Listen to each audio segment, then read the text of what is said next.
Hello, my loves. Today we're going to look at some more Reddit stories, and if you've enjoyed a Reddit story, why don't you consider hitting the subscribe button? Maybe that's the notification bell too, and let's start with today's story. A pool party and an entitled mom. Hello, I remembered this gem from a few years ago, and think this will be perfect for this channel. Also apologies for this being so long, so much happened here that I just remembered. Also, I'm a junior in high school, currently on summer break, about to be a senior. This happened back in 2019 when I was in 6th grade summer break going on to 7th grade. On that day, I was invited to a pool party for my dad's friend's daughter returning from vacation in Mexico with her grandmother. We'll call the daughter ED, entitled daughter. Well, ED was just returning and wanted to go swimming. She just got a pool built in her backyard that looked identical to mine, just hers had a hot tub, ours did not. I expected to just go to EM house, entitled mom, because she lived next door. Turns out the party wasn't at her house. I assumed this meant we would be going to a friend's house in the neighborhood, but no. We all hopped into the car to head to the public pool. I was cool with it. Thankfully, my mom gave me money for food just in case the pool party wasn't at somebody's house. We get to the pool just for EM to expect us to pay for our own bracelets. I'm cool with it due to having my own money, but I was confused. I assumed since she invited us out she was paying for us. I pay for my ticket, but I turn to see my friends. I'll call them Esmeralda and Ashley. Esmeralda is the younger one of the sisters, close to ED age, and the older sister Ashley is about my age. They both didn't bring any money because we thought we were swimming at somebody's house and not a public pool. EM started scolding them and paid, mumbling about how their mom owes them now. Isabella, the youngest there, paid for herself because her family had gave her money. Lastly, ED, older cousin by 3 years, was paid for only because he's family and his mom was sending money to his aunt when he stayed there. So we finally get in, and I'm really hungry and decided I'm going to eat first because I skipped breakfast, I think. I got a lot of food due to my mom giving me $20. From what I remember, I got a hot dog, some chips, ice cream, and slushie. I understand how crazy it was that I ate that, but I had some issues at the time at home. To sum it, because I don't feel like getting too into it, basically to sum it up, I ate whatever I wanted when I wasn't home because my family was controlling over food. I also had health issues that made me eat more plus medication. Anyways, EM looked at me in disgust and said, "You shouldn't eat all that," because she wandered off. I knew what she was trying to say, but she remembered that my dad is friends with her fiancé, and if she said what she was planning to say, it can cause issues. So she remembered something that she thought would work. She said, "Your mom wouldn't be okay with you eating all that." I responded, but I don't recall what it was that I told her. I got into the pool after eating and played in the water for a bit. Every time I lightly splashed, my friend Ashley, or EDM, would get mad and yell at me and Ashley because we were the oldest and should act our age. We were also then expected to watch the little kids and follow them around. Me and Ashley didn't want to, but did so because it got embarrassing being stared at by everyone when EM would yell at us. Me and Ashley barely got to do what we wanted in the pool. Mind you, me and Ashley are in 6th and 7th grade watching a 4th grader, 3rd grader, and a 2nd grader. Instead of enjoying the pool. If me and Ashley knew we were going to be used as unpaid babysitters, we would have stayed home and swam at my house. The kids got out of the pool because they got hungry.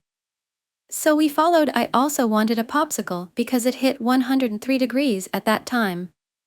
When we first got to the pool, it was about 95 degrees. EM side-eyed me and said, "You don't need any more food because I ate 4 hours ago." We were at this pool for about 9 hours in total. I said, "I know, but I just want a popsicle." So she allowed me to take my coin purse back and buy one. At first she said I have to give the other kids the rest of my money so they can eat. I lied and said popsicles were $2 and I only have 2 left. EM got upset and scolded me, saying I shouldn't have gotten all that food and now the other wouldn't get to eat. I brought my own money and so did Isabella. EM pulled out $5 and told them to share, but when Isabella refused the money, saying she had her own, EM asked how much she had and she said she had $30 or $40, but her mom said it's only for her and to return the rest to her mom. EM took back her 5 and said Isabella has to pay for all the kids because she has the most money and her mom would be fine with it. Also, EM never paid back Isabella's mom. The kids cost her $30. I got a popsicle and I bought the last Sour Patch Kids, which was for my older brother because he was super nice to me that week. I enjoyed 2 popsicles and placed the candy in my bag secretly because I didn't want to let the other kids see the candy. EM shamed Jack, Isabella, ED, and Esmeralda for what they got.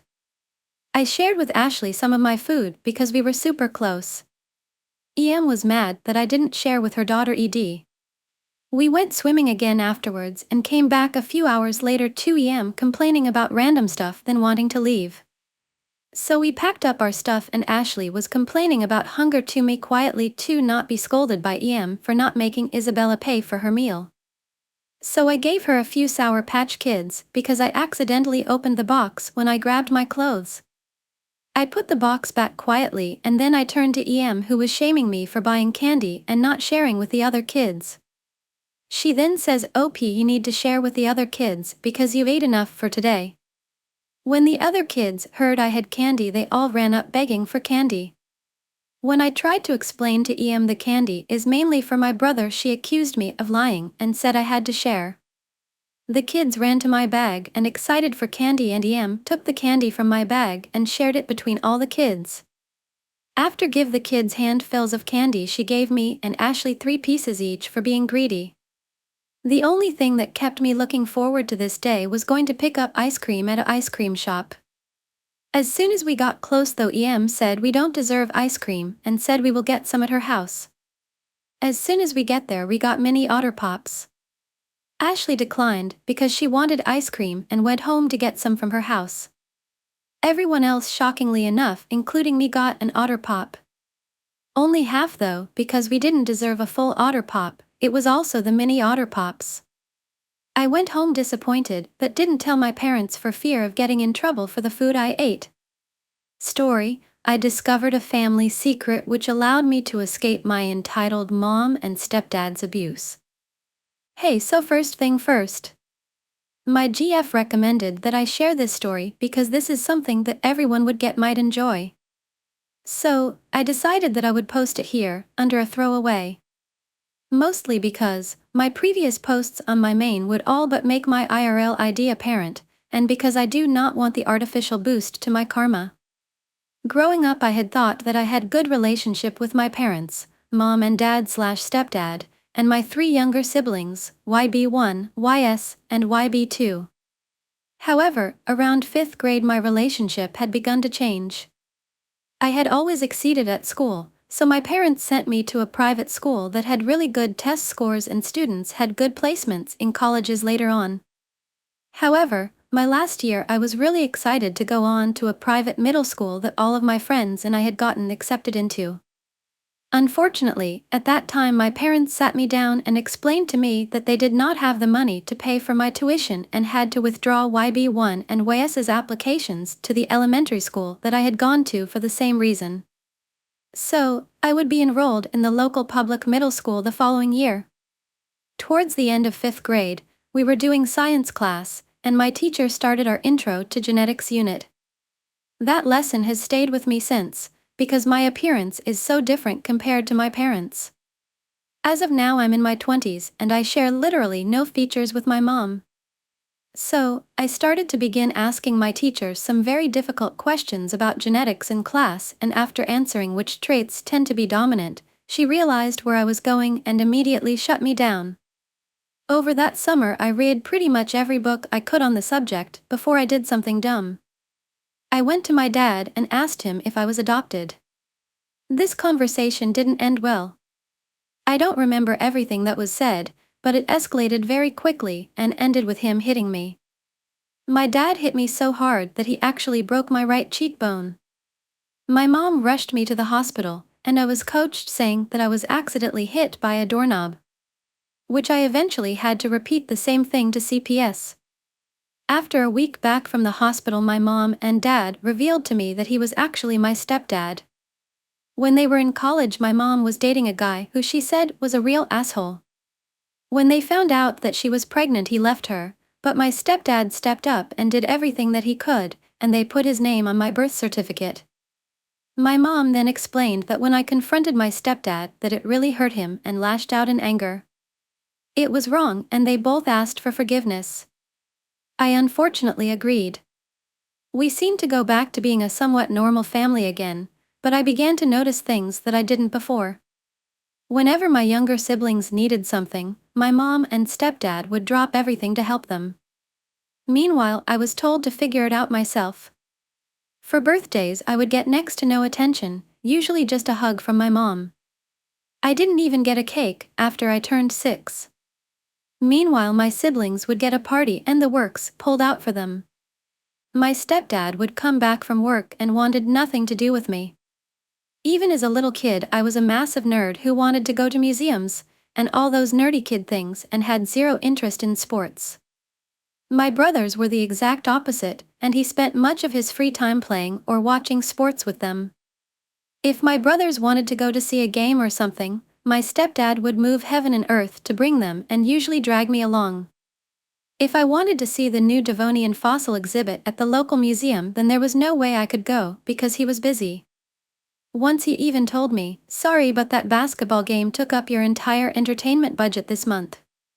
By the way, that was the same game that when he saw that I brought my copy of Cosmos, he threw it out because I shouldn't have brought a book to a family event.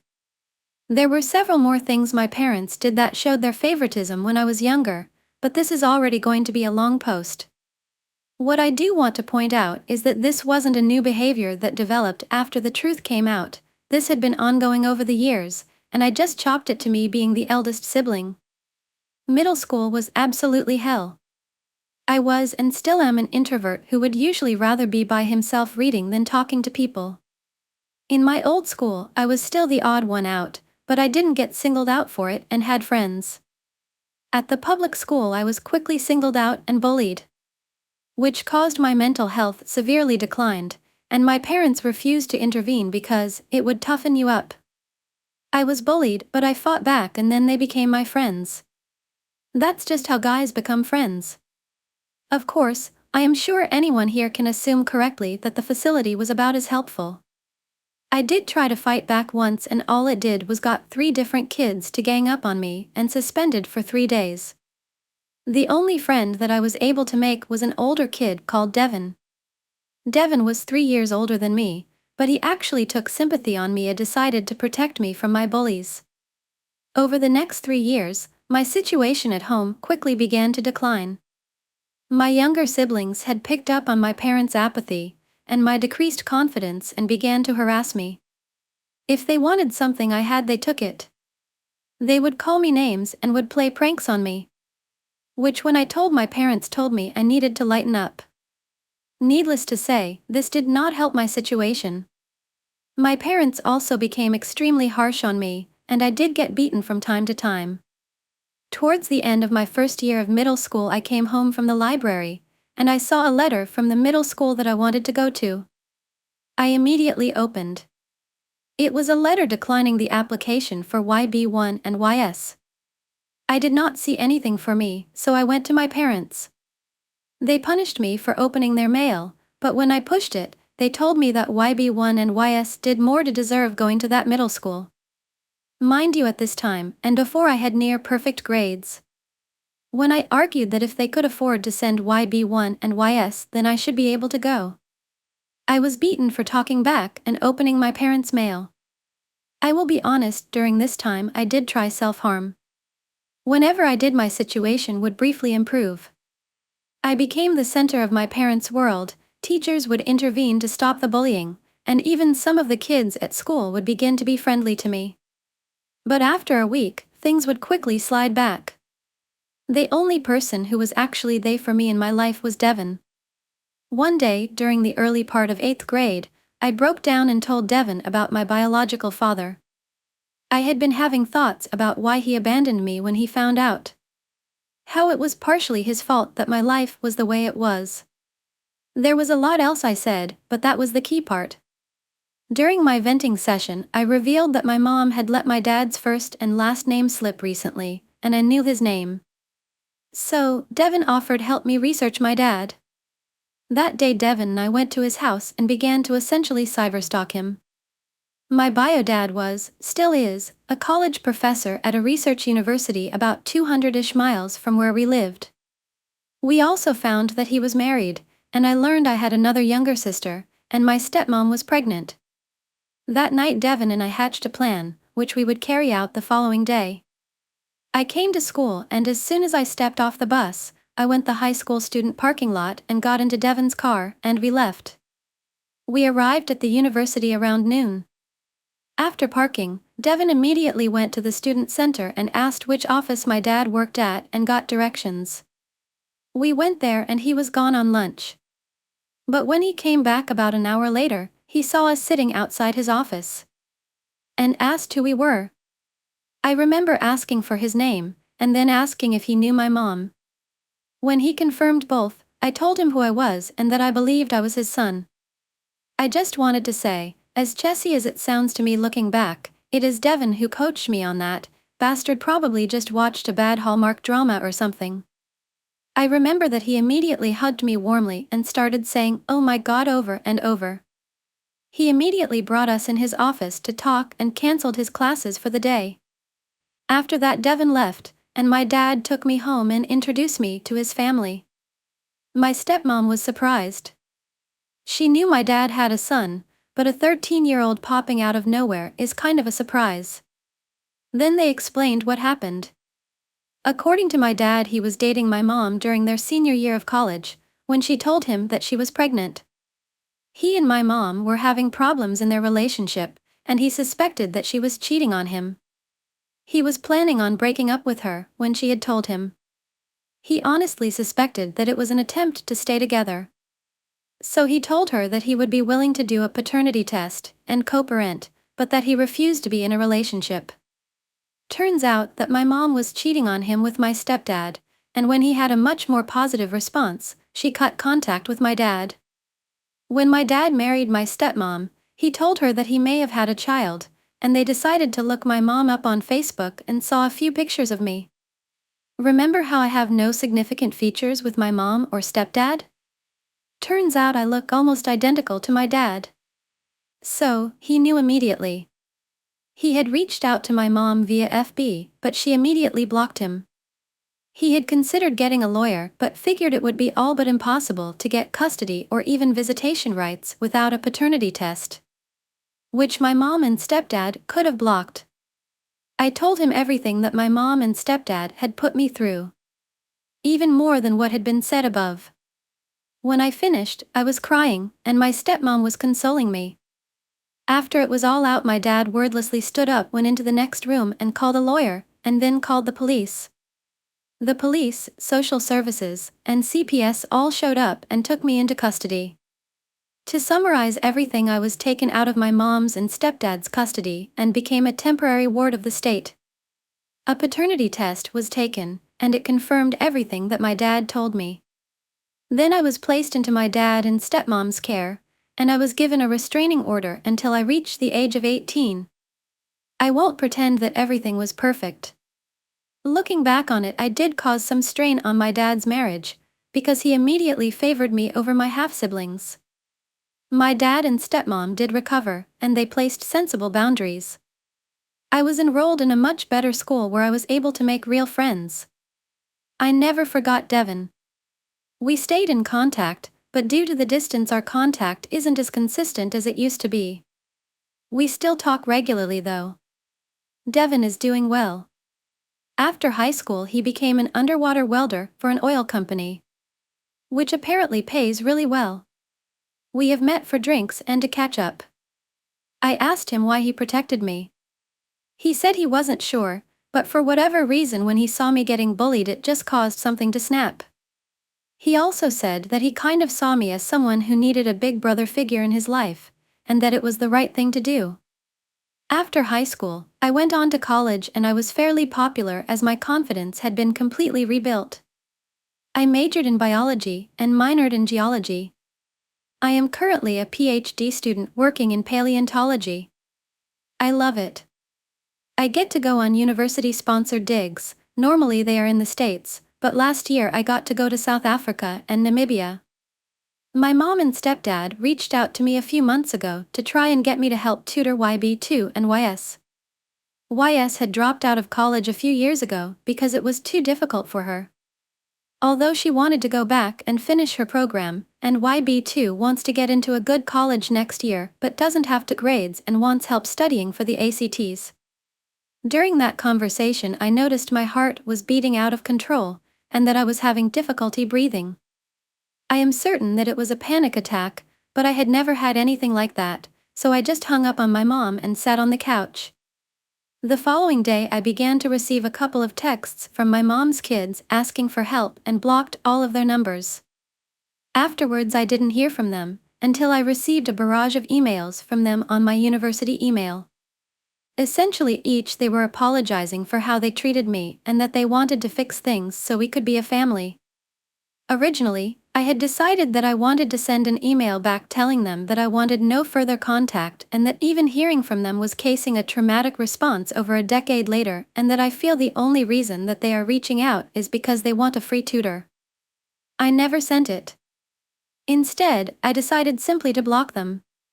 In April, I went on a dig in Texas and received a call from the police telling they had been called to my apartment because they had been told that someone had broken in.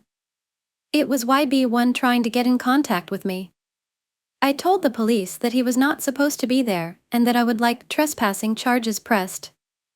As it was a first offense, he was able to plea bargain it down to 100 hours of community service.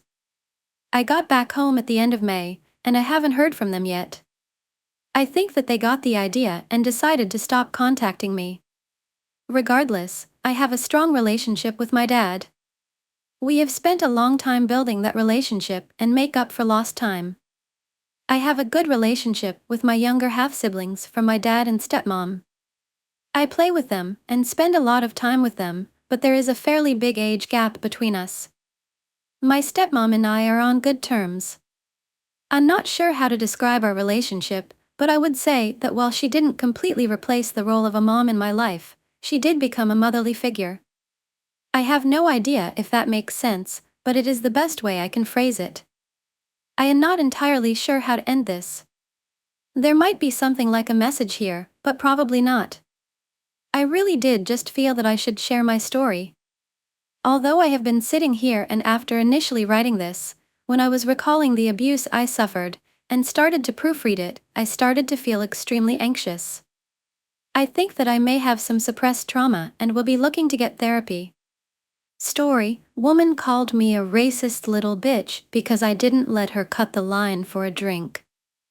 Hello. My previous job had me working as a food service worker in a bakery. I worked at a certain berry-themed amusement park, and I worked there for about 2 years before quitting a few months back for a job that pays me better. I liked the job for the most part. Most people were cool and I really only encountered difficult people during busy seasons, and my coworkers, with the exception of 2 who hated me, had my during these encounters. We were also right next to the park's security office. The way my location was set up was a little bit weird and specific. It was a bakery with 3 massive display cases separating us as the employees from the customers, 2 registers between the display cases and our soda machine, and a little nook off to the side. In this nook, there were 3 machines, a massive coffee pot, a hot chocolate machine that was just a little broken and always messy despite my best efforts to keep it clean, and a run-down little latte machine. There's a counter right next to this machine where the coffees and stuff would be called out. There was also 2 registers set up outside at this time because it was busy season and this was the most efficient way for us as employees to serve customers. There was almost always 1 or 2 people on the register outside, and this time it was my team lead, basically a mini manager, who really liked me because I trained him. This happened on my last day there. This park has a drink program where anybody with the annual pass could pay an extra $10 or so and redeem a free fountain drink every 15 minutes.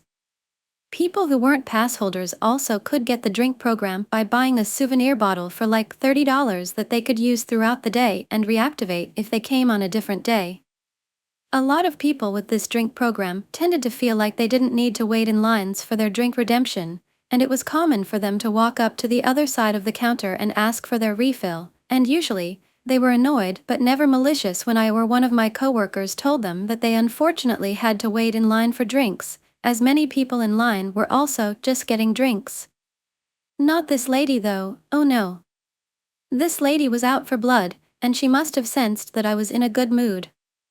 It was the last hour and a half of my final shift.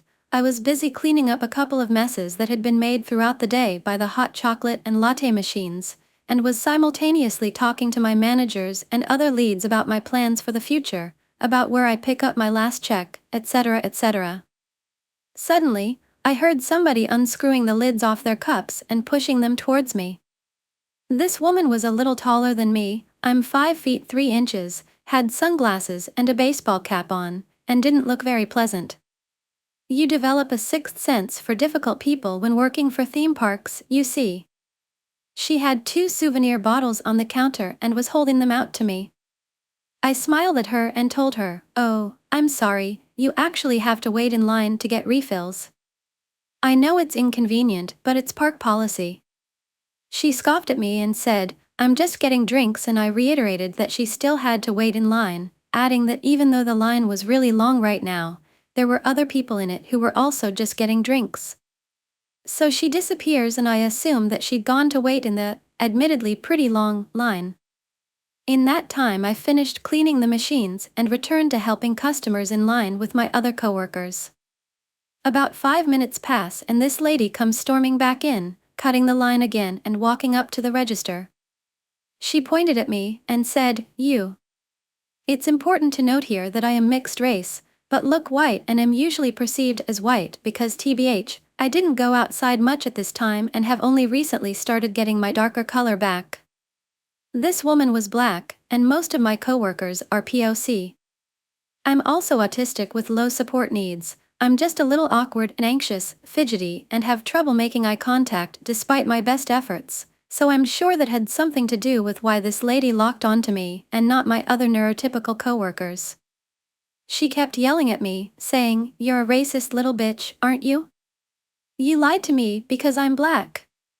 I wasted all that time in line and your manager told me that you lied to me. You did this because I'm black, didn't you?" I, as any reasonable person would be, was startled. I had been trained for conflicts like this because I was supposed to be a team lead before management changed, and I was usually the person to deal with customers like her for that exact reason. This was partially why I quit. Regardless, this was my first time being cussed at by a customer in a malicious way. I said, "I'm sorry about that, but I didn't lie to you. I can get you your drinks, though." So, she basically threw her cups at me and said, "I want Coke and Diet Coke." I gave her those, and handed her back the cups one by one, telling her which was which. She promptly scoffed and said, "You didn't put them in the right cups. Are you stupid?" And she pushed the cups back at me. I had enough at that point and asked one of my friends to take over for me as I went to go talk to my lead outside. I went out there and told him about the lady, and he informed me that he did not, in fact, tell her to cut the line. He said that he scanned her drink pass, and told her to just wait for one of us behind the counter to help her, and we'd get to her as soon as possible. I told him about her insults to me, and just like that, boom, she appeared behind me. This woman had followed me outside and started berating me in front of my lead and hundreds of customers, one again calling me a racist little bitch and saying that I hated black people, that I was a lazy piece of shit, that I didn't know how to do my job, and that I had no right to be standing there and doing fuck all when the line was out the door. My lead stood up for me, and I'd finally just told her, "It's my last day. You can't talk to me that way," and walked away. She didn't follow me again, and even though I had kept my cool for the entirety of the interaction, it hit me all at once and I had a small meltdown in the bakery storage room. My coworkers, now friends, were very understanding and let me take my time, and thankfully this woman did not ruin my day. I don't miss that job.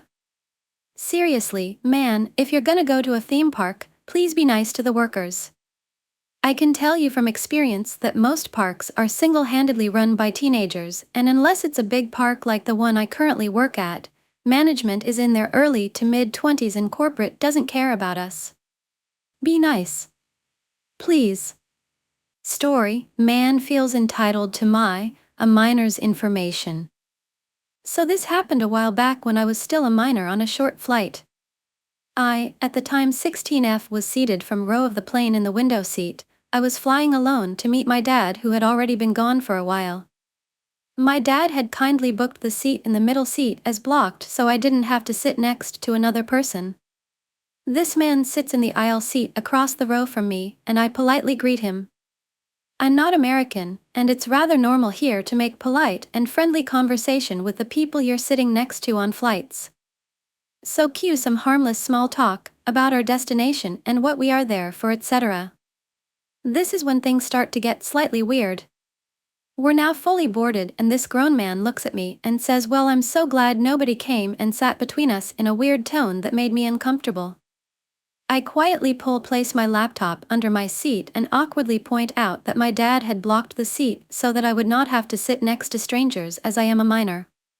He attempts to move to the middle seat, and I politely tell him not to and that I would prefer my space. Once we've taken off, I resume working on an essay for school, and he continues trying to talk to me, getting more and more frustrated as I reply blandly and without much interest. Eventually he asks me if he can have my phone number. I decline, remind him that I am a minor and he is a good 10 years older than me. He starts to ask for my social medias, trying to look over at my phone for them. He's getting angry and asking me what my big deal is. I should just give them to him. I'm attractive and it's a compliment. I look at him and bluntly state that him trying to have romantic relationships with a minor is illegal, and he proceeds to say no, it's not, and he can take care of me and I should just give him one of my social medias so he can date me, etc. I again tell him no, and he's very frustrated in his seat once again, trying to move to the middle one, but I again remind him not to. My final straw is him handing me his phone and telling me to type the name of my school into it so he can find me. Firmly decline again. I've been firm for a good 15-20 minutes of this flight, and he still believes he is entitled to knowing my details, and I am being rude. I get up and walk to two flight attendants rolling a cart down the aisle, shaking, and tell them what's going on. The male flight attendant goes over and speaks to a captain sitting in the jump seat before he goes and kneels next to the man in the aisle and speaks to him. Though majorly disgruntled, the man stops talking to me, but not without dirty looks. Last bit of my flight I spend with my headphones in securely and writing an essay. The kicker? This man had been bragging about the fact that he was an engineer who was returning from winning Engineering Team of the Year. And his boss? Sitting 2 seats away watching this entire encounter. What in the world? Anyway, men are not entitled to women and their details, especially not minors. Sadly, men in this country tend to treat women with great disrespect and very little care for their autonomy and consent. Story: entitled customer threw a fit in attempt to get her way. This happened over a year ago, and this was my worst experience with an entitled customer during my time in retail. Other than that, I've dealt with many people who'd get combative over misunderstandings. I haven't worked in retail for almost a year. In March of 2023, at the retail chain I used to work at, there was a data breach that happened on a corporate level, so the POS system was not allowing returns and exchanges, certain cards couldn't be used in purchases, and employees couldn't clock in and out. This problem lasted for about a month, and was an issue for every store nationwide. Naturally, customers voiced their frustration towards, and unfortunately it was out of our control, so we'd offer discounts and we extended the return date. When this problem was fairly new, an older woman came in trying to return an item, so me and another manager explained to her that the return system was down and that we didn't know when the issue would be fixed. She started getting combative, saying she needs to make the return today as she came in a taxi, and she wasn't understanding that this is an issue beyond our control after stating that this is a nationwide issue. She kept saying, "Why didn't you tell me I can't return this?" And my manager was explaining how she's not intentionally denying her service, and reiterating how this was out of our control. The woman came up to me and continued making a fuss, and I was trying to calm her down, saying, "I understand your frustration," and she kept saying, "No. You don't understand. Every time I'd attempt to explain the situation and that we weren't purposely trying to screw her over. It got to a point where my manager had to call up another manager to explain the deal, as this woman would not let up.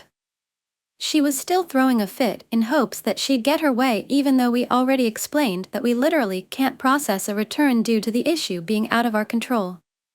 While waiting on the other manager to come up, the manager I was with pulled her aside to show her other sizes of the item she was trying to return, and that helped her calm down a bit. But when the other manager came up, she was not chill anymore, as she was still not getting that the POS system having issues was out of our control and wanted a firm date on when to come back, even though we literally didn't know when the issue would be resolved. Eventually, the other manager who got called up just told her to come back exactly 30 days from the date of purchase so she'd stop throwing a fit and being combative. That made her stop. Another thing to note is that the first manager saw that she had car keys in her purse, so we kind of figure she made up that bit for sympathy. Naturally, a lot of customers were frustrated about returns and exchanges being down, and we all had customers direct their frustration at us, but for the others it was not to the extent of this woman, as she was refusing to understand the situation and thought that throwing a fit would get her way in this scenario by wearing us down. Story: How a broken bone revealed how entitled my ex-friend was. This took place around 9 years ago. I only remember the timeline because it was the year my youngest nephew was born. I became friends with this girl, M, around the time my job had finished rebuilding for a long overdue renovation.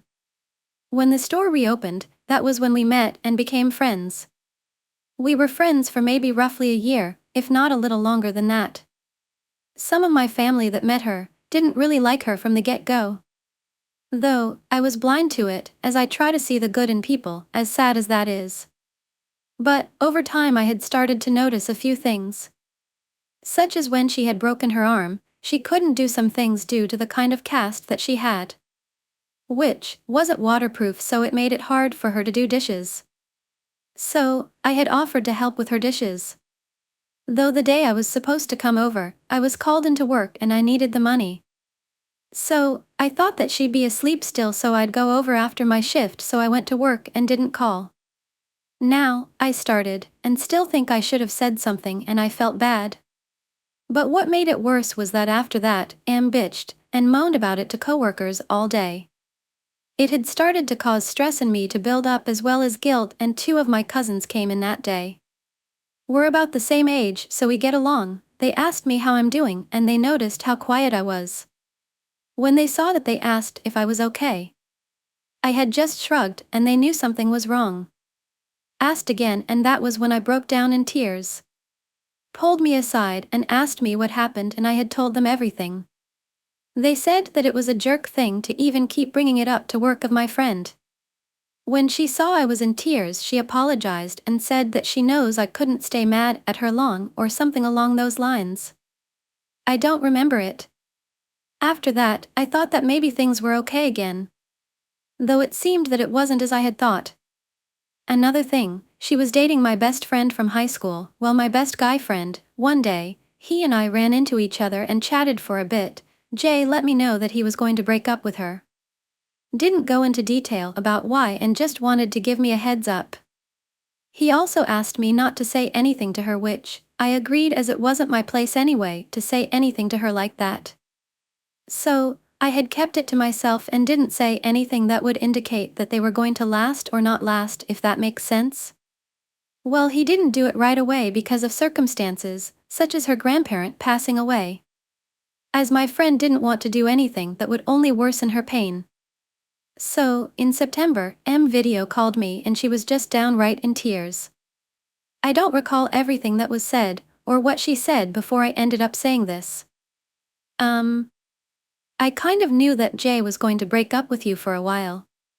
Moment I said that, she glared at me and hung up. I felt guilt over that and gave her space for the time being. After that, I went to bed as it was late at night, and I was exhausted both mentally and physically. When morning came, I got up, got ready, and was going out to hand out resumes, as I wanted to get out of my job for a few reasons. One was due to lack of scheduled hours, how I was treated sometimes, etc. Well, before I left my brother's home, was living with him here when I worked and back at mom's and our stepdad's home in the country when I didn't work because I lost my apartment. That is another story. I was asked if I could come into work for a shift. I declined because I wanted to do this when I could. Plus, I didn't think I could mentally handle too many people after the night before. After that, I went out to hand out resumes to places where I knew they were hiring. As I did, I saw M at a McDonald's and frowned. So, I texted her if she was still mad at me and left it at that. After that, I started to bike past a Tim Hortons to make my way to a pet store. Love animals, helped with an animal rescue for years. Well, there was a big line in the drive-thru, and as I'm biking past, a car is coming out and we didn't see each other due to a truck that was in the line. It had one of those big dome things on the truck bed, so we didn't see each other. Thankfully, he wasn't going fast or anything when leaving, but well, he hit the back tire of my bike, which knocked me down.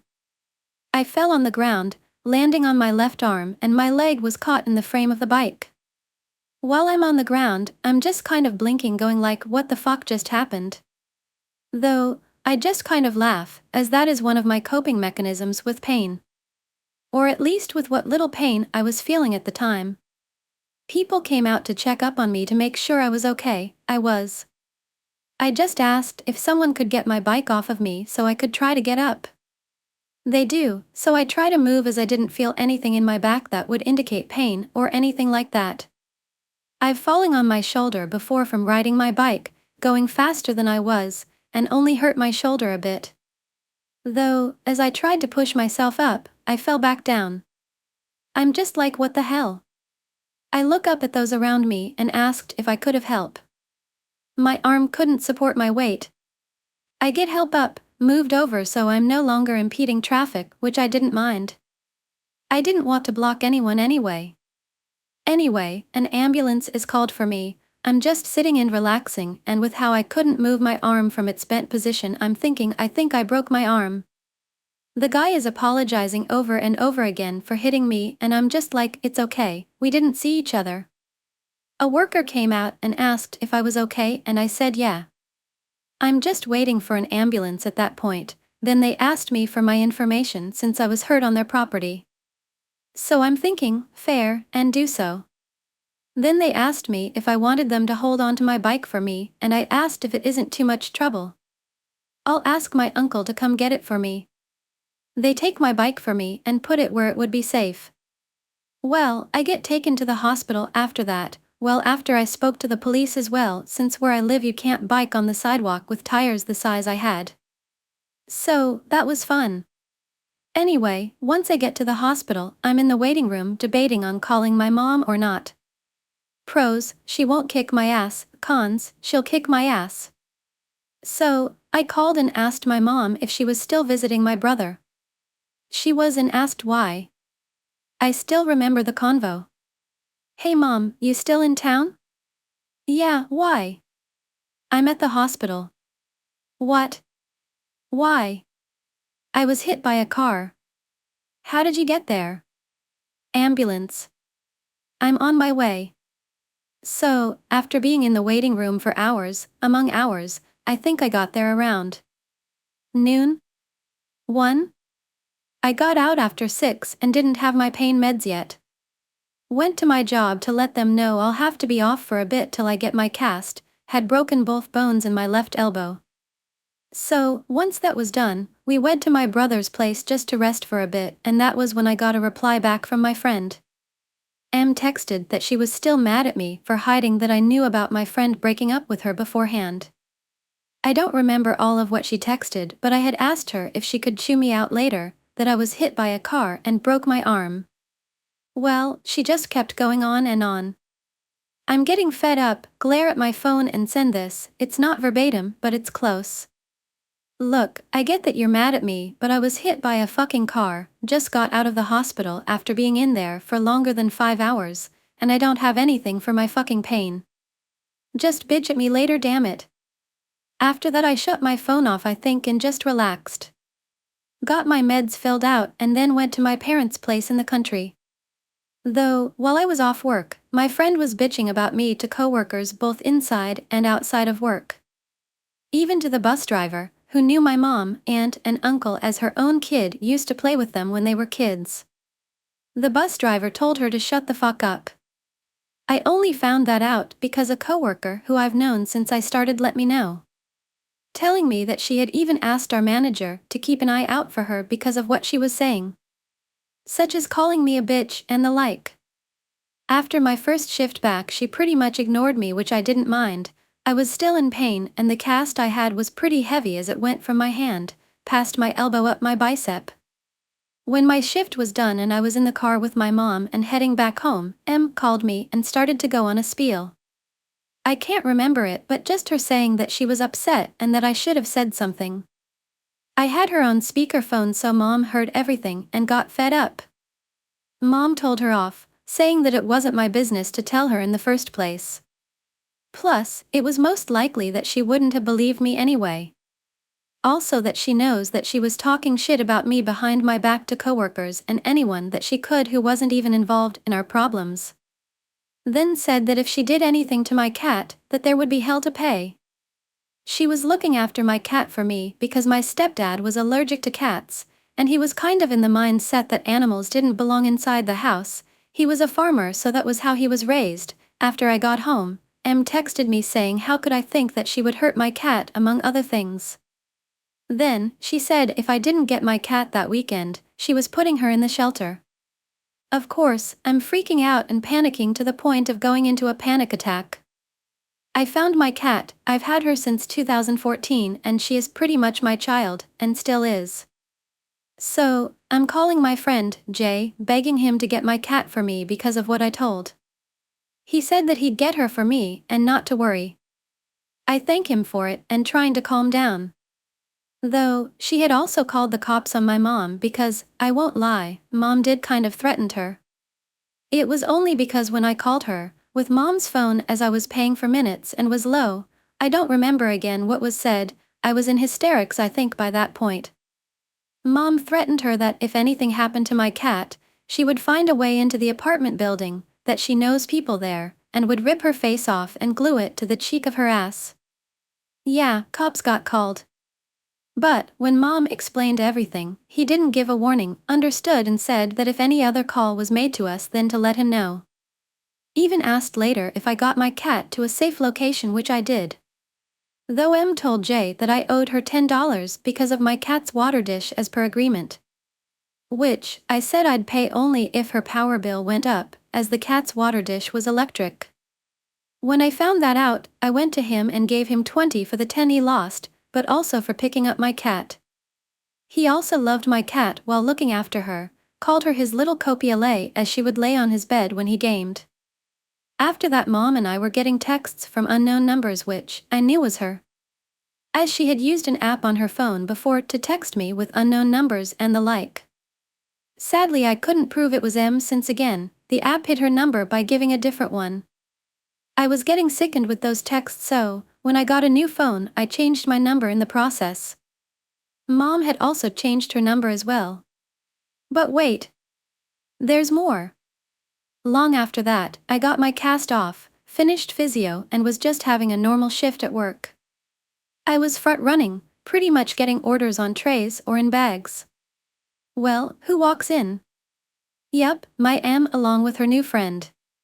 They're also not friends anymore. They had a fight that resulted in her wanting to ditch the friend in the country, on the side of the road. At night, Em got punched in the face afterwards for getting in her new friend's face constantly while yelling at her. This happened maybe a couple years later? I don't remember when. Well, she sees me and I don't really say anything to her. I just tray her and her friend's food and say the name and go back to my tasks. When she sits down, she's crying and on the phone with Jay, who only really talked to her when he wanted rides to get smokes. He wouldn't touch her with a 10-foot pole, haha. Anyway, she's crying that I was giving her a dirty and angry look. She was glaring at me and I don't know why. His answer? Well, you were talking shit about her behind her back and threatened to put her cat in a shelter months after she was backstabbed by her friend from high school as she lost her apartment. She could only say, oh. Right. Yeah, and another thing? The friend, see that while I had been backstabbed, he did apologize, got his life back together, and were kind of talking again while he told me something interesting. Turns out, M had been thinking of putting my cat in a shelter for a little while before our fight. When he heard that, he just said, "I may not be talking to OP or like her right now, but I won't stand by or be near someone who would do that to someone that is supposed to be their friend." Also, my friend Jay had told me that M had been jealous of our relationship. Despite the fact that Jay and I were like siblings, known each other since high school, and we had no romantic feelings toward the other. But she was trying to ruin our relationship through means that I don't know or remember at this point. Years after that, she messaged Jay and asked him if he'd ask me if I would ever meet with her so she could apologize to me. He felt bad for even asking me that, thinking he betrayed me in some way. I said, just told him, "Dude, it would have only been betraying me if you gave her my new number." Which he thought it over and agreed with me on that. Never met with them. I'm just thinking, nope, you threatened my cat, talked shit about me at work, told your friend that I was the reason why you lost your job. Fuck that, you can feel guilt for it for all I care. Yeah, she quit working because I told the GM what was happening. She took away M shifts, but what I said was just the final straw. Because she was always calling in, always complaining about being sore while working, always wanting to go home ECT. Even when she had a broken arm, I could get she didn't want to work, but still. I worked with my arm in a cast, for my left arm when I'm left-handed, and I still worked. I didn't complain to go home, didn't whine about pain or nothing. Just came up with ways/methods to get through the shift till I could get home. So yeah, the GM took away her shifts, which made her quit. I wasn't the main reason, but just the straw that broke the camel's back. Story, Auntie from husband's side. Thank God she lives in a different country. Auntie from husband's side. Thank God she lives in a different country. Even from before my child was born, although her relationship with me, also with husband, was not a close one, she started pushing her presents, her gifts, her plans on us. She doesn't have a grandchild of her own. I managed to put her into her place politely, and things are not happening the way she wished. I thought she would leave us alone and husband would grow a backbone and protect our privacy. He claims he is in between and all he wants is a united family, but I don't think that means protecting rude people and making myself a doormat. So if I am reacting, I have a reason. Fortunately, we rarely talk to her now, but it seems she still hopes for something. I don't get what, but my intuition goes crazy. I mean, we have normal relationships with many people and our toddler has enough social life and I'm not worried, but everything with this woman seems to trigger me. We had a short video conversation a few days ago. The second one we had during this year up to now. Instead of using that time to check up on our kid and have a light talk, or giving information from her side, which rarely happens, she scolded us for not taking the child to her place for vacation, like our business is hers, and she almost scolded me for being around my kid during the video call. That the kid is distracted my mom and doesn't want to look as her. When in fact, at his age, you can't really demand such things. It's creche age. Is she really that creepy, or I am just paranoid? Her Facebook feed has many quotes. Analyzing them over the past few years since we had our son, all seems to be directed to me. She plays the victim. She thinks she is being used and treated badly and things are taken from her. I'm not stupid. She has plenty of issues but seems to be fixated on our personal life and decisions. Again, thank God there is a good physical distance between us. I imagine that if I don't have a position, the next thing that will happen is speaking to my kid behind my back and convincing him different things. When he was 1, we had a video call. Again, she used the time to tell us that she can't wait for us to bring our son to her place to visit, so she can convince him not to want to mommy and daddy's place again. I would never ever do that to anyone. How can you be that idiot to need that kind of validation from a small child? From someone else's child? Husband thinks she's just plain stupid or making bad jokes, with a good intention. And I don't want to talk to him anymore because he won't understand. But I tend to believe that it's not just lack of common sense, it seems to be evil and intentional. Story, How do I handle an entitled friend? I have made some posts here about my friend, so some of you might know what I'm talking about. I really need advice of what to do and if I should cut off my entitled friend. I feel so stuck on what to do. I met my friend in college back in 2019. When I met her, we became friends instantly. But with that, I learned about her horrible childhood trauma. Her parents came to the US illegally and they are still here without status, and how her uncle or asterisk ped her until she as the age of 17. As her friend, my heart was so broken for her, and I knew life isn't easy on her. Both her and I changed a lot since college, as one does. I met my fiancé and she has a boyfriend. Her and the boyfriend are a match made in hell. The stuff she tells me makes me really not like this guy. She would tell me how they always argue. She claimed he cheated numerous of times, how he is forcing her not to take birth control and they have unsafe intimacy. When they argue, he always screams at her to shut the *ck up. The guy seems like a complete loser. Even with all their issues, she always looks past it or just forgives him. There are many times that I would plead for her to break up with him and it just never happened. Then she would say something like, I'm just learning from this all. She has also spent $2,500 on his birthday and Christmas gifts. She always just buys him stuff. Whenever we're out, she ends up buying him expensive clothes or food. I do buy clothes for my fiancé if I find something affordable but I know he'll like. But most of this girl's paycheck goes to buying her boyfriend stuff. She is in constant financial hardships because of it. She even sends DoorDash over to his job every time it comes time for lunch. The other night we went out to dinner and she decided to rush off when the bill came to call her boyfriend. I told her to wait and ask the lawyer for 2 separate checks. She told me she will sell it to me after her call, and when she came back she so happened to lose Wi-Fi service. She told me she'll send me the money when she gets home. It's been days and I still didn't get my money. With all of the horrible stuff she has told me about her boyfriend. She asked me if he can come to my wedding. I'm only having 50 to 60 people. It's going to be very cute and intimate.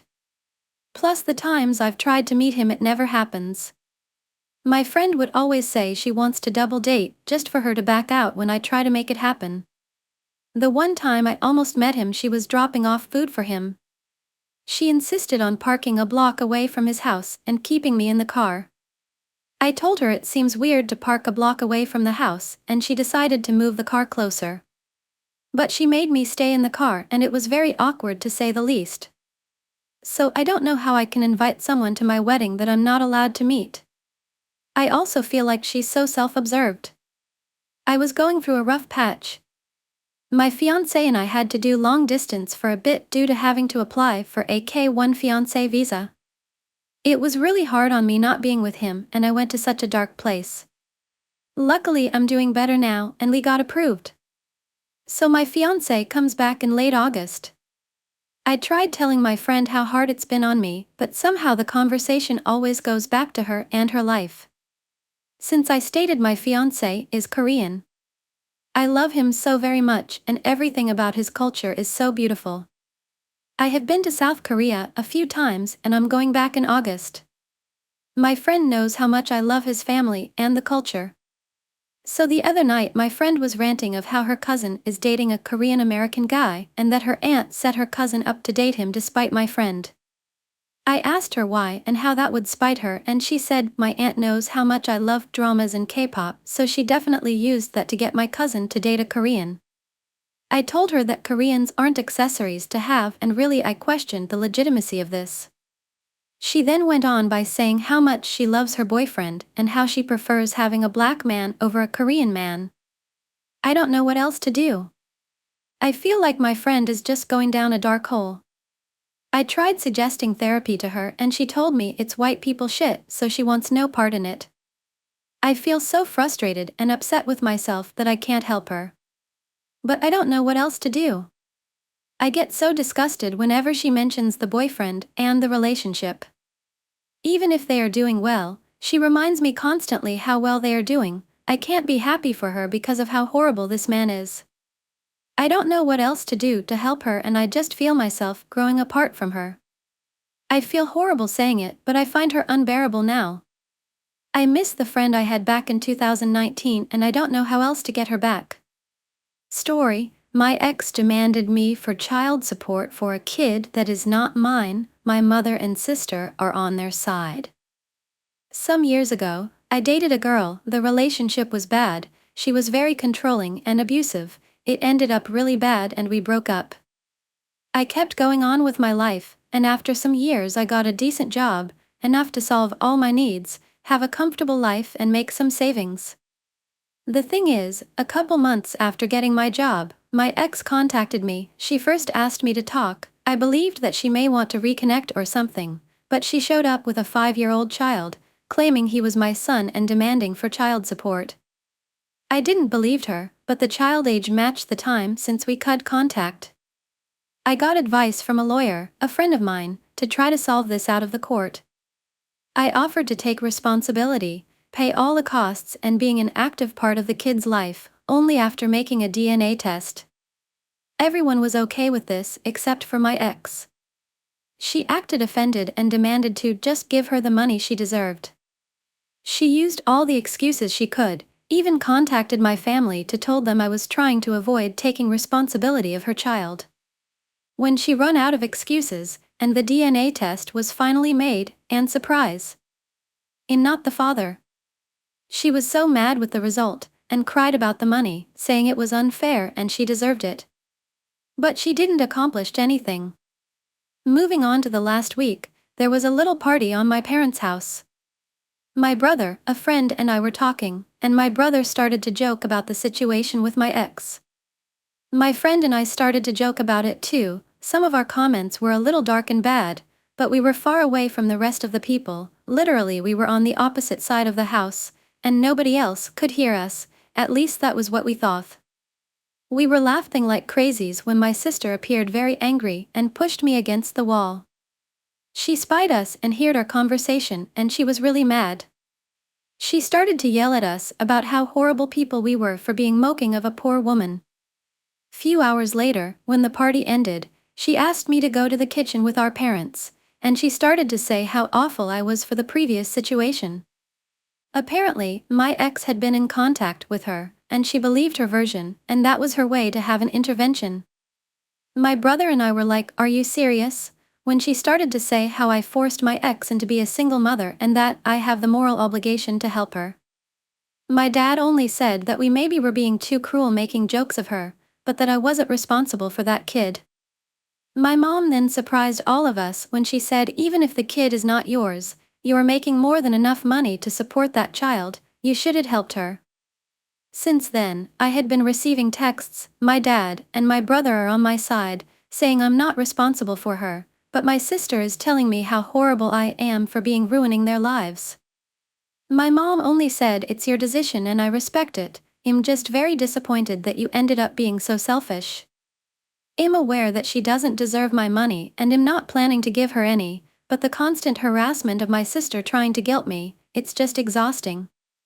Story: parents told my brother that he could take my house, and I could just live in the camper in the backyard because I'm single and he has a wife and kids. I'm a single man in my early 30s. I've got a brother who's 29, and he's already got 4 kids now. He had his first at 22, and the second followed a year later.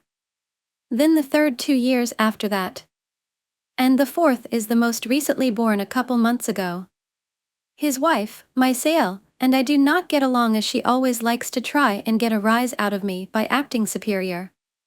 Then turns into an extreme self-victimizing drama queen if I retaliated against her in any way. She can cry in an instant and can put on an extremely convincing show to get sympathy from just about anyone. My parents and brother absolutely adore her, even though they know exactly how she really is and just don't care. She's very good looking, I'll give her that. But she's so awful that I could never be attracted to her. She also refuses to get any sort of job, even though she has a college degree, and my mother willingly helps with the kids all day. So their finances are entirely dependent on my brother. This also means they can't afford to live anywhere but my parents' house. And privacy is a bit of an issue with all of them under one roof in a 3-bedroom house that was built in the 60s. Growing up, my younger brother was also the obvious favorite. We're 3 years apart in age, but he developed a superiority complex because I was badly punished if I retaliated against his antics in any way back then. It was obvious my parents cared for him a lot more because he got the lion's share of everything and less people called them out on it. Which did happen a fair bit by other members of family. Which is why my parents packed us all up and moved us about 150 miles away from them, so they generally would only see us on holidays since it was a 3-hour drive. My brother got physically abusive towards me on a number of occasions, flirted relentlessly with my first girlfriend to the point she broke up with me, and laughed at any misfortune I had. And my parents just told me to suck it up whenever I was upset about it. I only got equal treatment when my parents wanted to keep up appearances. I admit it was rather funny to see the looks on their faces whenever they had to treat me equal to my brother on birthdays and Christmas because other people were present. We had relatives that were very nosy and loved gossiping drama. So my parents did their best to hide what was really going on, and threatened to take all my stuff away if I didn't keep my mouth shut. If anything, it just made my parents celebrate more when I turned 18 and moved out because it meant they no longer had to provide for me. I wasn't even done with high school yet when I moved out. But couch surfing was far better than living with them. I was low contact ever since leaving home. They didn't even show up for my high school graduation. But I really didn't care. From that point on, I would usually only see my parents and brother on holidays like the rest of the family. The start 2020 pandemic was not kind to me. I lost my job and couldn't renew the lease on the condo because my roommate also lost his job and neither of us could afford the place on unemployment money. It was a rented 2-bedroom condo that I really loved. As the lease was ending, my roommate left early to move back in with relatives, and I had to sell nearly all of my stuff because I was soon going to be homeless if I didn't downsize to an extreme. I really shouldn't have rented a place that was so expensive. But I liked living the high life. Until that life wasn't kind to me. And I realized I should have been living somewhere far cheaper so I could have saved more money to fall back on. But I had a plan. I own a truck simply for the fact that I've always loved trucks, so I found a $1,000 camper in good shape and put it on my truck just so I could live out of it for a while. It was supposed to be temporary, but I ended up living out of it far longer than I ever thought. I originally was hoping to be able to live out of the camper at my parents' house, where my brother and his family still reside as well. But when I asked my parents to let me stay for a while, they told me they had a full house and didn't want me there. Plus, we hadn't exactly gotten along in the past decade. They said they'd only agree to let me park my camper there if I paid them basically what it'd cost to rent an apartment in my area. That was way too much just to park my camper. I was jobless and trying to save as much of my unemployment money as I could till I could find a new job. I may as well be living in an apartment with that rent price they were asking. My parents called my camper an eyesore and told me to take a hike since we couldn't come to an agreement. And Sil thought it was absolutely hilarious I had to live in a camper. My brother joined her in pointing at and mocking me while calling me a homeless bum. I parked my truck/camper in a store parking lot to sleep on the first night that I had nowhere else to go. I felt scared out of my mind that someone might try to break in. Suffice to say, I didn't sleep well that night. There was nowhere else I could go as any other relatives that owned houses were fairly far away, and all my friends were all apartment people. And I was pretty attached to my area as well. So I didn't want to just leave. I'd also had my mail forwarded to a friend's apartment. It was the only way I could still get my mail anymore. Finding a stable place to park was pretty difficult. I went looking around to try and find a job similar to my old one. It took months of living the nomadic camper life. In that time, I had to deal with a lot. Everything from beggars and drug addicts, to people demanding I leave because my camper was an eyesore. At one point, someone who told me to move claimed to be with an HOA. I wasn't even parked on a street with houses. And when I questioned what HOA, they got incredibly belligerent and threatened me. I moved my camper anyway just to avoid the trouble. In order to have a steady supply of electricity, I learned to use a long extension cord to plug in anywhere I could to recharge my camper batteries. This meant sneaking around and plugging it into an outside outlet of a random building while parked on a street. I know that's a crummy thing to do. But I had to keep my batteries charged so my refrigerator would stay cold. I had a small solar power bank for recharging my phone. But I didn't have anything like a generator. And generators are noisy and require fuel anyway. So I did what I had to do. After months of living like that, I finally managed to get a new job. I had to move to the neighboring city to find a job that didn't involve retail. I worked retail while in college and promised myself never again. Though I was nearly ready to break that promise. I was still getting unemployment money. But I had no stable place to live while receiving it. And I didn't want to still be jobless when it ran out. Plus I was bored out of my mind. I had little else to do but read, watch movies on a small portable DVD player, use my phone or laptop, and keep note of where I could park and what local public bathrooms I could use. I kind of envy that the Japanese have public bathhouses. We could really use stuff like that over here. When I finally landed a new job, I practically lived in the back lot of the building by the warehouse in old employee parking spaces literally no one else seemed to bother using because they were so far in the back that the area was borderline forgotten. My boss/company owner actually liked this arrangement because I was willingly available to take any shift I could get, so long as I had enough sleep. He even let me take the camper off my truck and set it up in one of the spaces so I could drive around without it. Not exactly sure if this was legal, but no one bothered us about it. The entire time I lived back there, I didn't have to deal with many trespassers. There were a few, but the security guards escorted them out. I was pretty much on call almost all the time when they needed me, and was working virtually every day of the week.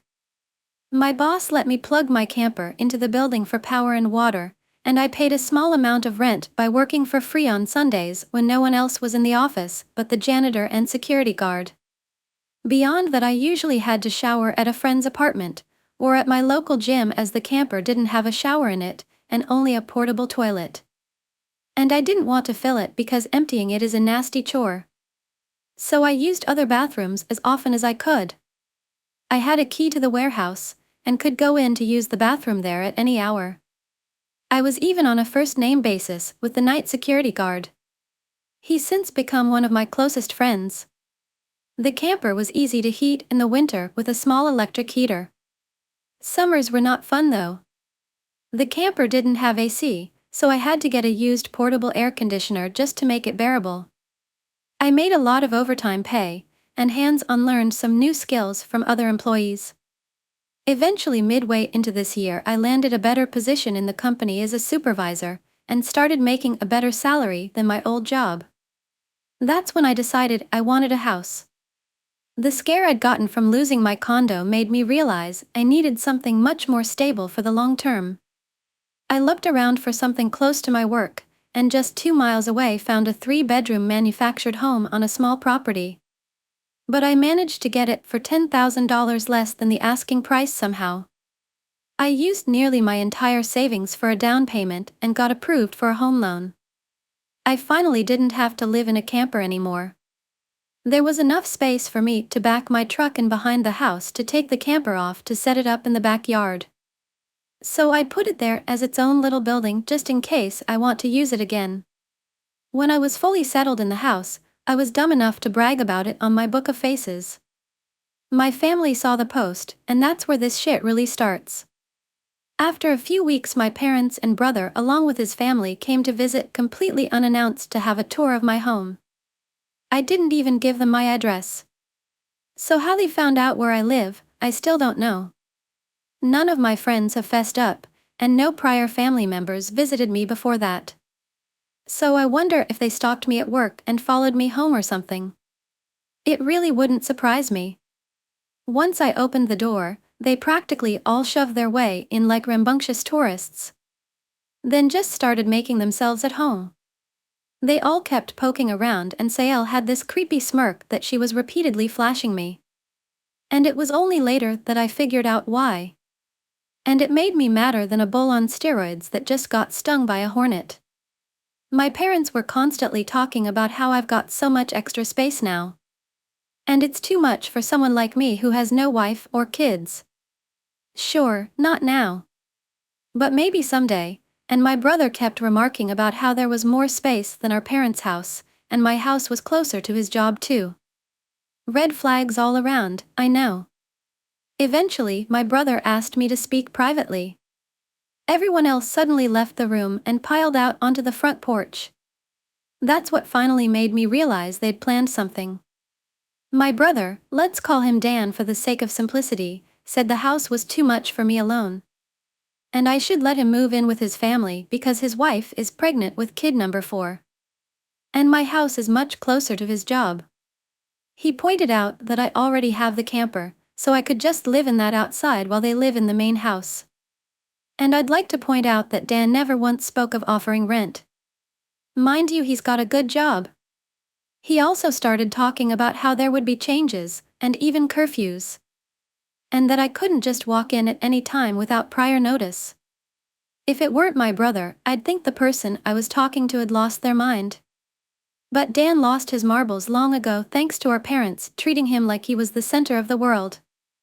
I tried to speak, but he kept talking over me as if I had no say in the matter. There was no way in hell I'd rent my house or parts of my house to him. Other people maybe, just so I can pay the mortgage off more easily. But certainly not him or his nasty wife. I've heard of this exact kind of situation in videos online many times. And never once did I think I'd actually live it because I thought it so ludicrous. But my parents, brother and Sael do all fit the bill for a bunch of narcissistic entitled crazies. So I picked up my phone and set it to start recording. Then just held on to it. Dan didn't even seem to care or notice that I'd done this, and just sat there with his arms waving around while talking about all the reasons of why he needed my house. Then went from saying that to acting like it was a done deal and trying to reach out his hand to shake mine. That's when I finally showed my backbone and said hell no. And I said it loud enough that Dan stumbled backward for a second. I'd rarely ever raised my voice to him on that level because I was punished by our parents whenever I did. But this was my house, not theirs. My spine can be as shiny as it wants here. I stood up and then told him that my house was not up for grabs. And acting like I'll let him move in just because they want it won't make it happen. I bought my house for me, and it's not my fault he keeps having more kids and has to keep living with our parents because he can't afford to move out. Dan got as physically close to me as he could without actually touching me and said that I didn't deserve the house, and he needed a better place for his family to live. I laughed back in his face and said that was total bullshit because I worked hard to be able to buy my house. Of course I deserved it. Dan started yelling that I have no wife or kids, and I don't need all the space. So I may as well give it to him. I said I'm not giving him anything. And he never even offered to pay me rent. If I let him move in, I'd still be covering the entire mortgage on my own house without even being able to live in my own house. Then Dan told me that he shouldn't have to pay rent because his family comes first, and our parents said I was going to do this, and that I will. I yelled as if their word was law or something. And told Dan that they did not have the right or power to give my house to him. Then right one cue my parents and Sael barged back in through the front door and surrounded me to try and force me to agree. There was a lot of fighting. But to sum it up from this point on, I heard the line, "Just do it," for Dan way more times than I can remember. In the fight, I told them all they don't have a say in my life or my house. And to get out before I called the cops. Sael screamed the loudest at me about how she was pregnant again, and I can't do this to her. I said I did nothing to her, she just assumed she could take from me like I would just allow it. I had no obligation to her or her family. Then I called her a stuck-up bitch who never had any respect for me. So I don't care what she thinks or how many kids she has. I have no sympathy for her. She won't be living in my house. Well, that made her angry enough to attack me. She got in one good hit on my face and tried to do more, but my brother held her back, kicking and screaming. She kept demanding he let her go so she could scratch my eyes out. The phone I was holding recorded pretty much everything. So I held it up and said I was going to call police if they didn't leave right away. My parents told Dan they were leaving. Then my mother said that I had a week to come to my senses. I told her I won't be, and to not come back. Then I told Sael that my phone recorded everything, and if she tries anything, I'll press charges for assault. She screamed at me and then stormed out, loudly crying with her face in her hands. My mother was the last one out the door and said that I better do this for Dan and Sael. I responded by telling her I won't be. Bye and see you again in the next videos and stories.